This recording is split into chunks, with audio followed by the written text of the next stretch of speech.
जो fire and emergency का बहुत बड़ा रिक्रूटमेंट स्कैम हुआ 2020 में, और उसके बाद हम एलजी मनोज सिन्हा साहब को मिलने के लिए गए और एलजी साहब ने कहा कि आप लोगों के साथ जस्टिस होगा, आप लोगों के साथ इंसाफ होगा।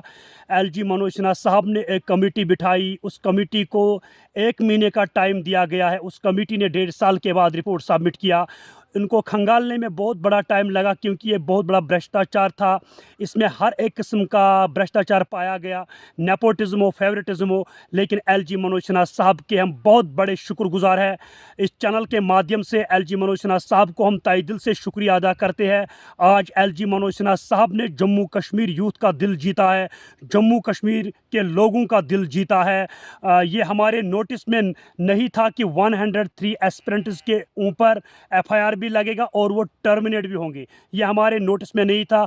हमारे नोटिस में था पेपर स्कैम, विटनेस, जो फैमिली स्कैम हुआ, जो ट्रांजैक्शंस हुए, वो अभी तक सामने नहीं आए। हम उसी के इंतज़ार में हैं। लेकिन लेफ्टिनेंट गवर्नर साहब ने आज वो काम करके दिखाया, आज तक किसी एलजी या किसी चीफ मिनिस्टर ने नहीं दिखाया।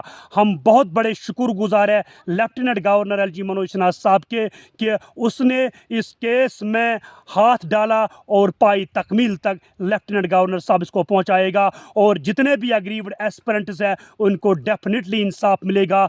जो कल एक न्यूज़ आई है, पूरे सोशल मीडिया पे छाई हुई है, सर्कुलेट हुई है, उसमें यही दर्शाता है कि 103 एस्पिरेंट जो जॉब कर रहे हैं, पिछले 5 सालों से नौकरियां ले रही, तनख्वाह ले रही है, उनको टर्मिनेट किया फ्रॉम सर्विस से। हम शुक्रगुजार हैं लेफ्टिनेंट गवर्नर के। एलजी मनोज सिन्हा साहब, इस लड़ाई को पाई तकमील तक पहुंचाइए। हम आपके शुक्रगुजार हैं। जल्द अज जल्द हमें पूरा यकीन और पूरा विश्वास है एलजी सरकार पे, और खासकर एडवोकेट अभिनव शर्मा, उसका बहुत बड़ा रोल रहा इस स्कैम के अंदर। अगर जम्मू कश्मीर भाजपा की बात की जाए, सुनील शर्मा ने भी कहा इन बच्चों के साथ इंसाफ होना चाहिए। रविंदर रैना ने कहा कि ये इन बच्चों के इंसाफ होना चाहिए। जो लेफ्टिनेंट गवर्नर लद्दाख यूटी का ये कविंदर गुप्ता साहब, जब ये लिस्ट में मंजराम पर आया, उस वक्त खुद कविंदर गुप्ता साहब ने, जो फॉर्मर डिप्टी सीएम रहे, उसने कहा इन बच्चों के साथ इंसाफ